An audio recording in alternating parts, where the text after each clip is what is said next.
warahmatullahi wabarakatuh. Alhamdulillahirabbil alamin wa bihi nasta'inu ala umuri dunya waddin. Wassalatu wassalamu ala sayyidina mursalin wa ala alihi washabbihi ajmain. Asyhadu an la ilaha illallah wahdahu la syarikalah wa asyhadu anna Muhammadan abduhu wa rasuluh. Amma ba'du. Ya ayyuhalladzina amanu taqullaha haqqa tuqatih wa la tamutunna illa wa antum muslimun. Allahumma shalli ala Muhammad wa ala ali Muhammad kama shallaita ala Ibrahim wa barik ala Muhammad wa ala ali Muhammad kama barakta ala Ibrahim fil alamin innaka Hamidun Majid. Ikhwatu iman rahimakumullah. Pertama-tama marilah kita panjatkan puji dan syukur kehadirat Allah Subhanahu wa taala, di mana sampai saat ini kita masih diberi bermacam-macam kenikmatan, nikmat lahir, nikmat batin, nikmat yang besar, yang kecil, yang terasa maupun yang tidak terasa. Dan yang paling agung, kita masih diberi nikmat iman dan nikmat Islam, sehingga kita masih bisa melaksanakan sholat subuh berjamaah di insya Allah masjid yang diridhoi Allah Subhanahu wa taala. Ikhwat iman rahimakumullah, saya akan membawa judul atau tema yaitu sabar, kaitannya dengan sholat dan saum.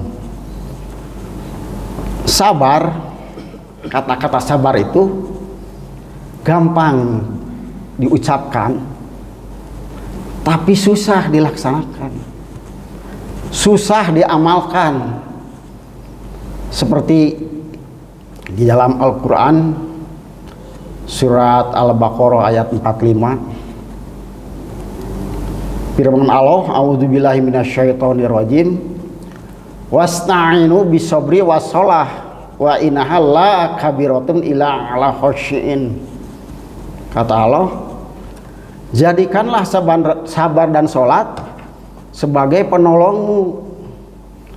Tapi sesungguhnya hal itu sungguh berat, lakabiratun ila ala khosyin, kecuali bagi orang-orang yang khusyuk.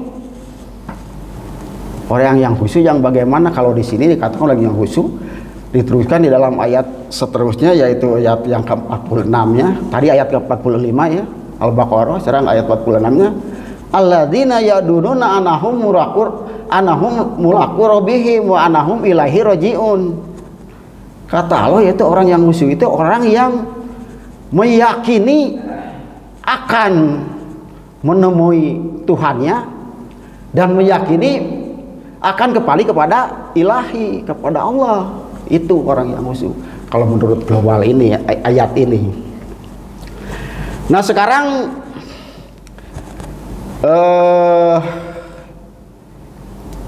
sabar itu sangat berat, kata ayat ini ya.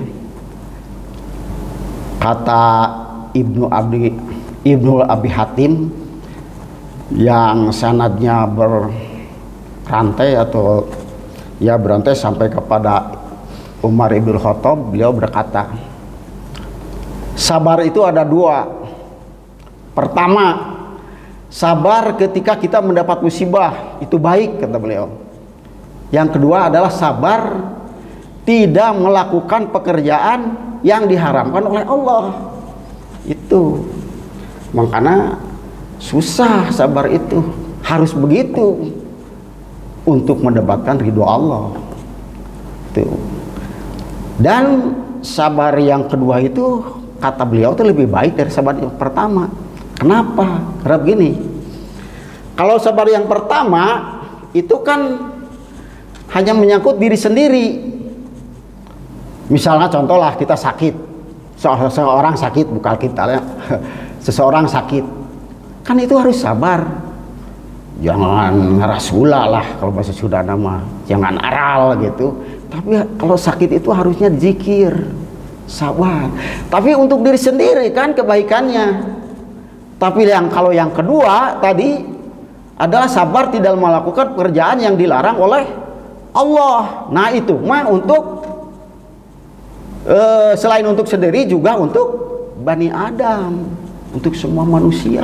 Contohlah, kalau misalkan di Jawa Barat semua pejabat atau semua yang berkompetensi untuk berkorupsi, semua tidak korupsi. Artinya menahan diri untuk tidak melakukan pekerjaan yang dilarang oleh Allah. Coba apa yang akan terjadi nanti di Jawa Barat? Akan sejahtera. Rakyat Jawa Barat akan makmur, sejahtera. Itu. Makanya lebih baik sabar yang kedua itu lebih baik dari yang pertama. Itu jadi hubungan antara sholat dan sabar itu ketemu, bahwa sholat dan sabar itu sama-sama berat, sama-sama menolong untuk mendapatkan kebaikan dan untuk mendapatkan ridho Allah Subhanahu wa Ta'ala. Yang selanjutnya, sabar kan susah, berat. Nah, kalau susah yang berat, karena sabar itu harus, manusia hidup di Indonesia teh mutlaklah harus sabar, tapi berat. Gimana caranya supaya sabar itu jadi hampang lah, cek sunannya, jadi ringan, jadi enak, jadi bisa kita melaksanakannya? Ya dengan latihan. Coba apa latihan yang paling utama supaya sabar? Latihan yang paling utama supaya sabar adalah dengan saum.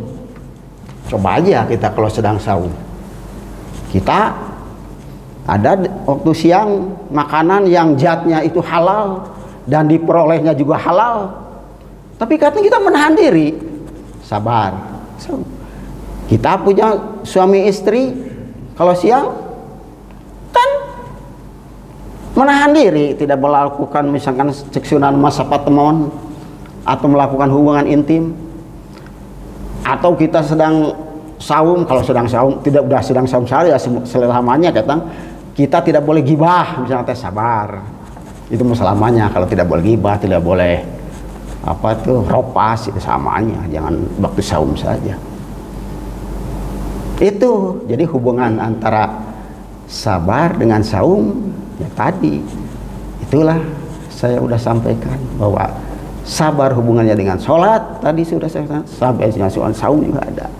Insya Allah mudah-mudahan yang saya katakan ada gudang manfaatnya. Saya maaf apabila kata-kata saya kurang berkenan di hati Bapak pada ibu-ibu.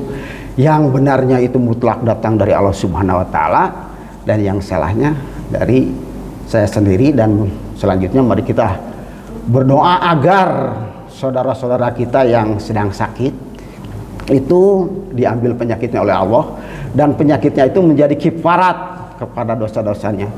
Dan saya mungkin menyampaikan selamat datang kepada Pak Pur, tapi belum ada ya. Saudaranya belum datang ya Pak Pur ya.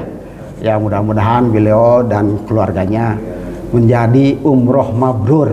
Amin. Marilah berdoa. Allahumma Rabbana adwil basa ispi antasabila sebukos. Rabbana hablana min azwajina wa dzurriyyatina qurrata a'yun waj'alna lil muttaqina imama. Rabbana atina fid dunya hasanah wa fil akhirati hasanah wa qina adzabannar. Aqulu qouli hadza wa astaghfirullah li wa lakum. Wassalamualaikum warahmatullahi wabarakatuh.